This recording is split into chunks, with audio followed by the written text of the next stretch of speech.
We just finished the live performance of Waiting on a Wish. I got to meet so many wonderful young kids, young girls dressed up as Snow White. It really, mi corazón está llena de amor. If I'm going to stand there for 18 hours wearing the gown of one of Disney's most iconic princesses, I deserve to be paid for every single hour I spend bringing that magic to life. Those were the kinds of words that sparked the latest wave of attention toward Rachel Zegler, an actress who, for better or worse, has become one of Hollywood's most talked about young stars. Rachel has never been a stranger to controversy. Ever since she boldly shared her opinions about Snow White and its legacy, she's been at the center of a storm that refuses to fade. Her confidence and outspoken nature divided audiences. Some admired her authenticity, while others felt she disrespected the beloved fairy tale that defined generations. The backlash was so intense that the film's remake quickly became one of Disney's most criticized projects in recent memory. You might think that after so much public drama, she would choose to step away from the spotlight for a while. But no, Rachel is back, and what she's recently revealed has reignited the conversation and left fans and critics alike speechless. So, what keeps Rachel Zegler standing strong despite the chaos surrounding her? Could it be that deep down, she's actually grateful for all the challenges and lessons that came with this wild ride? And here's the big question lingering in everyone's mind. Will she take legal action against Disney for how things unfolded? Or could Disney themselves turn the tables on her? The situation is layered and complicated, raising the ultimate question: has Rachel been unfairly villainized? Or is there more to her story than what meets the eye? Interestingly, Rachel isn't the only one who's faced this kind of public scrutiny. Her close friend and fellow Disney star Halle Bailey, who portrayed Ariel in The Little Mermaid, went through a similar ordeal. Halle endured months of online criticism, racial backlash, and skepticism before her movie's release, yet she handled it with grace and quiet confidence. Her journey became a powerful example of resilience in the face of hate. Many believe that Rachel could learn a lot from Halle's experience, about patience, public perception, and the art of letting your work speak louder than the noise. Together, their stories highlight the intense pressure that young women in Hollywood face when taking on roles that carry so much nostalgia and expectation. "Thank you so much for joining and coming to the party," Rachel said cheerfully in a recent interview, flashing her trademark smile. "I know you had a busy day yesterday, D23. The interviewer laughed, and Rachel's face lit up with excitement. "Oh my god, it was so fun. As a lifelong Disney fan, it was incredible to finally experience D23 in person. Tickets sold out in a flash, and it felt like a dream come true to be surrounded by so many people who love Disney as much as I do. My mom was beyond jealous. She's the reason I became such a Disney fan in the first place. Her favorite princess has always been Snow White, so in a way, this whole experience is her manifestation coming true." When asked how her mom reacted when she got the role, Rachel chuckled. She has this hilarious habit. Whenever something big happens, she goes, "Oh my god, Rachel Ann," and I can never tell if I'm in trouble or if she's happy. Thankfully, that time she was thrilled. She couldn't believe her daughter was going to play the very princess she grew up admiring. Talking about the filming process, Rachel confirmed with a proud smile, "We've officially wrapped." The experience was beyond words. The first Snow White film came out 85 years ago, back in 1937. To think that all these years later, I'd be the first actress to bring that story to life in a live-action version. It's surreal. I grew up watching Disney classics on VHS tapes, rewinding them over and over again. Honestly, I was terrified of the original Snow White when I was a kid. I watched it once, then went on the ride at Disney World called Snow White's Scary Adventures, and it absolutely lived up to its name. So, getting to work on this film felt like facing that childhood fear every day on set. It was healing, funny, and magical all at once. When asked what the most challenging yet rewarding part of playing Snow White was, Rachel immediately mentioned the "whistle while you work" sequence. "When you see the movie, you'll understand exactly why that scene stands out to me," she teased. It's pure joy, and it represents everything Snow White stands for: hope, kindness, and the ability to find beauty even in difficult moments. Rachel also opened up about how deeply Disney shaped her childhood. "I'm a lifelong Disney fan. I grew up going to the parks every summer with my parents. Those trips were like a tradition in our family. The smell of popcorn, the sound of the parade music, the feeling of stepping into a fairy tale, it's part of who I am." Now, to be the face of Snow White, to see little girls dressing up as the character I brought to life, it's overwhelming in the best way possible. Every time I walk by the Snow White ride at Disneyland, people stop me for photos. I pretend to act surprised, but honestly, it's such a full circle moment. It reminds me why I fell in love with storytelling in the first place. Despite the harsh criticism, viral clips, and online debates, Rachel Zegler remains unshaken. She's passionate, emotional, and fiercely protective of her creative vision. The journey hasn't been easy, but she continues to prove that even in the midst of controversy, grace and determination can shine through.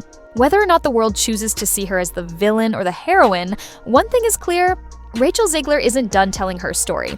When I first started filming Snow White, I was only 16 or 17 years old. I had no idea just how much it would challenge me. There were moments when I genuinely felt like I'd bitten off more than I could chew. That maybe the studio had made a mistake in choosing me. I didn't yet know how to carry a project of this scale or what it meant to embody a character so iconic, so beloved across generations. It was terrifying, exhilarating, and overwhelming all at once. But looking back, it truly became the honor of a lifetime. For any young person, for any little girl who ever dreamed of being a Disney princess, there's nothing like putting on that gown for the first time. The feeling is indescribable. You get to live that fantasy, not just for a single magical day, but for months on end. I spent 6 months filming in London, walking through breathtaking sets, wearing a gown designed by the legendary Sandy Powell. It was a fairy tale brought to life, something beyond my wildest imagination. Every day, I felt like I was stepping into a new dream, and now I can't wait to share that experience with the world. Our incredible director, Mark Webb, along with the entire cast and crew, worked tirelessly to bring this story to life. Every frame, every song, every moment was built with passion and care. We poured our hearts into this project, not just to retell a story everyone knows, but to reimagine it for a new generation.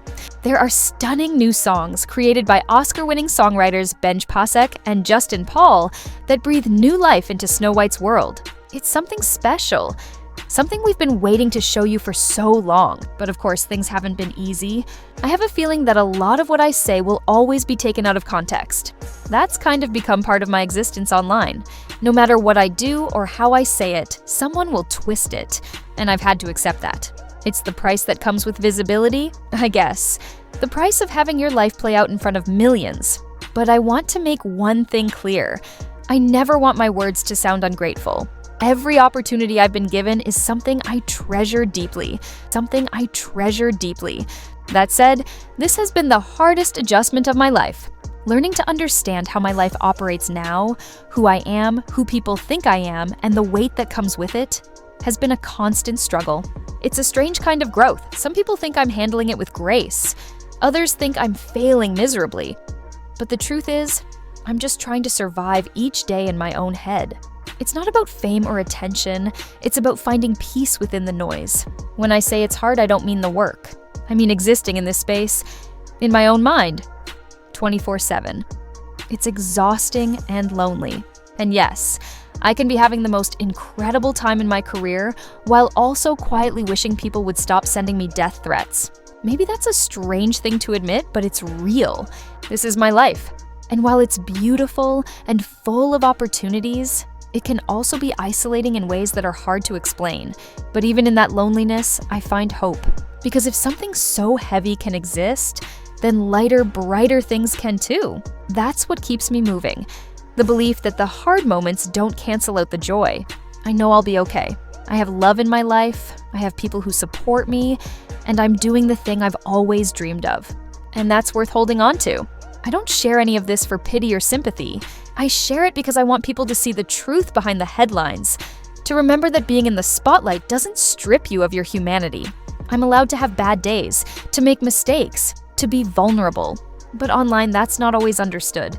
People can be cruel in ways they'd never dare to be in person. Words thrown carelessly on the internet can cut deeper than anyone realizes. So I've learned to choose gratitude, to choose peace. I remind myself that many of those who lash out are struggling with their own pain, projecting it onto me because it's easier than facing it themselves. It's taken time, but I've built a kind of emotional armor, like Teflon. The harsh words don't stick as much anymore. They can't, because I've already survived the worst of it. At the end of the day, I'm still thankful. Thankful for my journey, for my art, and for the chance to do what I love. I have a lot of love in my life, And that's what matters most. We get to tell stories that inspire, that entertain, that spark conversation, and in the end, that's what lasts. The noise fades, the headlines disappear, but the work remains, and that's enough. I love the saying, "They may throw stones at me, but I'll build a bridge out of them." Isn't that beautiful? Rachel Zegler said softly, her voice steady but emotional. It's a phrase that perfectly captures her outlook on life, turning pain into purpose, criticism into creativity, and conflict into growth. It's a mindset that's become almost necessary for her, given how turbulent her rise to fame has been. Because no matter what anyone says about her, Rachel has made one thing clear: she refuses to let hate define her. Instead, she's learning to use it as a foundation to move forward, one stone at a time. Her journey from a breakout star to one of Hollywood's most polarizing figures has been anything but simple. When Rachel first stepped into the role of Snow White, it should have been the kind of fairy tale that every young actress dreams of. A Disney princess role, a global spotlight, a guaranteed place in cinematic history. But almost immediately, what should have been a magical moment became a battlefield. Her outspoken comments about updating the story's themes and moving away from outdated portrayals of women sparked massive online outrage. What began as excitement turned into backlash, and what should have been a celebration became controversy. And yet, despite all that chaos, something surprising happened. Rachel found gratitude in the middle of it all. While many would have retreated, she chose to face the storm head-on, learning lessons that would reshape her perspective on fame, art, and herself. "People may throw stones," she said, "but I'll build bridges out of them." That quote didn't just sound poetic. It represented how she'd survived some of the hardest years of her young career. What helped her through those moments wasn't just personal strength, but the unwavering support of her fans and a few close friends in the industry who understood her struggle on a personal level. Among them was Halle Bailey, who had walked a similar path after being cast as Ariel in Disney's The Little Mermaid. Halle faced her own share of criticism, and like Rachel, she had to navigate the noise of online negativity while holding onto her passion for storytelling. The two actresses, both young women of color stepping into roles traditionally defined by outdated expectations, became unlikely symbols of change in an industry resistant to it. In their emotional variety actors on actors conversation, Rachel and Halle spoke with raw honesty about their journeys. Rachel admitted that while the backlash had been painful, it also made her stronger. "It's made me feel like Teflon," she said with a quiet laugh. "Like nothing can hurt anymore because they've already said the worst things that can possibly be said."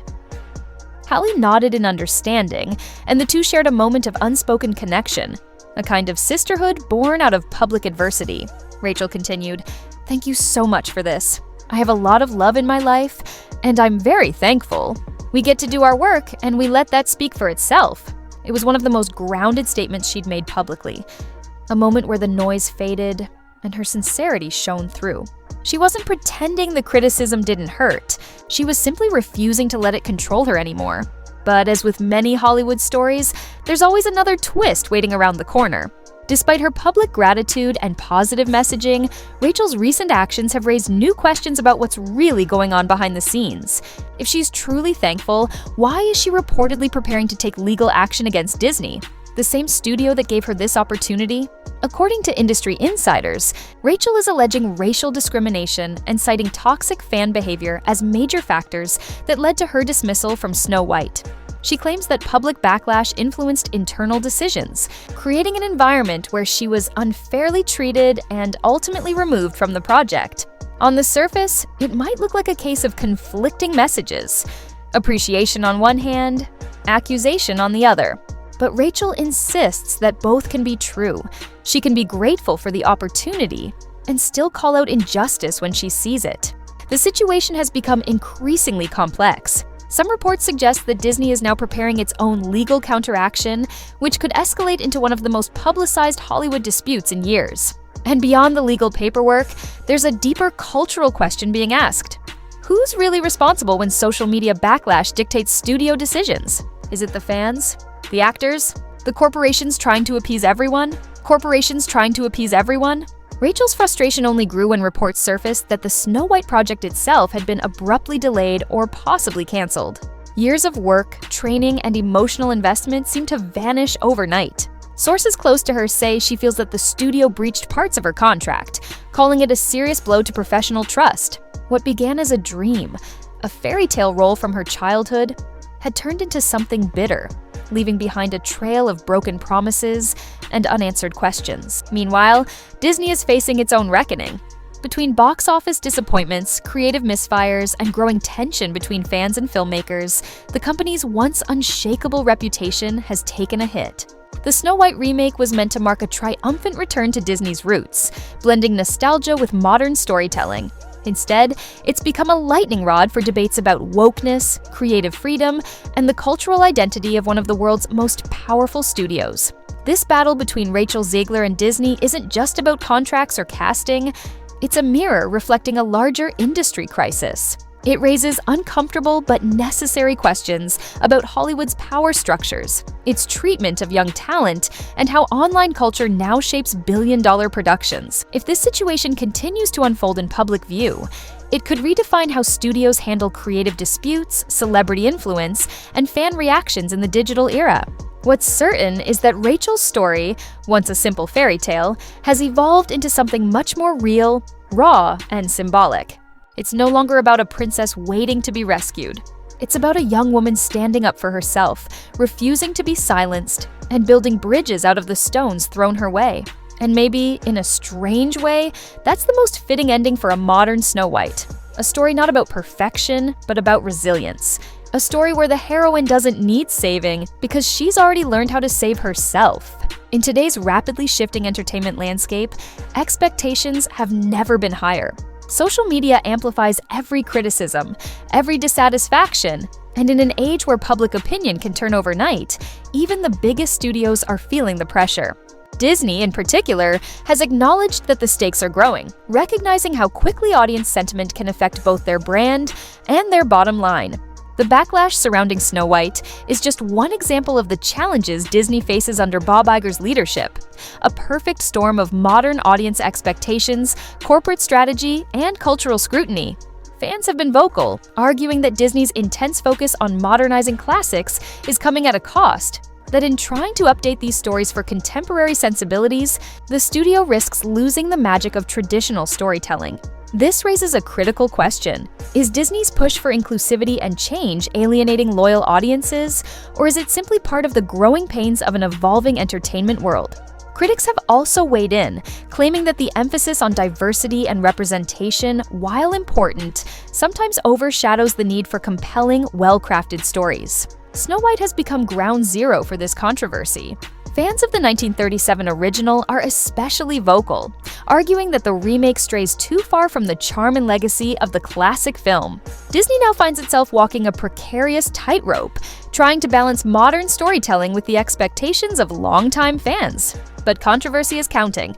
Negative test screenings, a trailer released in 2024 that received an overwhelming amount of dislikes, and growing frustration online all hint that this remake could be a disaster in the making. For some, it feels like Disney's potential low point, a moment where audience disconnect is laid bare for all to see. This isn't just about Rachel Zegler, though she has been at the center of the storm. Her dismissal from Snow White ignited the conversation, but the issue is larger. A disconnect between Disney and its audience, unmet fan expectations, and growing skepticism about the company's direction. Past controversies with other stars like Mark Hamill and Gina Carano have already shown how quickly public debates can escalate into cultural battlegrounds. Now, Zegler's situation has become emblematic of a much bigger debate about Disney's identity, strategy, and relationship with its audience. Even though filming wrapped in 2022, Snow White is still stuck in reshoots, with Disney pouring more money into a project that seems to be receiving increasingly negative reviews. Meanwhile, Rachel Zegler is facing her own fallout. Beyond losing her role in this high-profile remake, she's reportedly missing out on other major opportunities, such as the upcoming Pirates of the Caribbean reboot. Financially and professionally, the consequences are mounting, compounded by unmet contractual expectations and ongoing legal disputes with the studio. Longtime Disney fans are also beginning to question their loyalty. Many feel the company's focus on diversity and inclusivity is coming at the expense of what originally made Disney films so universally loved: the magic, the storytelling, and the timeless characters. Zegler's legal battle only amplifies the tension, raising deeper questions about fairness, creative control, and the balance between fan expectations and modern social progress. So, the real question remains, is Rachel Zegler truly responsible for the backlash surrounding Snow White, or is her story simply a symptom of broader, systemic issues within Disney? Is this controversy about a single performer, or does it reflect a company struggling to redefine itself in a changing cultural landscape? As the debate continues, one thing is clear: Disney is facing a pivotal moment. How the studio navigates this storm, from Snow White's troubled remake to Zegler's legal challenges, could define its reputation and influence in the years to come. Fans, critics, and industry insiders will all be watching closely, analyzing every decision and response. Now it's your turn. What do you think? Is Rachel Zegler at fault, or is this backlash simply a sign of Disney's growing pains and missteps? Drop your thoughts in the comments below. And if you enjoyed this breakdown, make sure to subscribe and hit the bell for notifications. Your support keeps us going. Thanks for tuning in, and I'll catch you in the next video.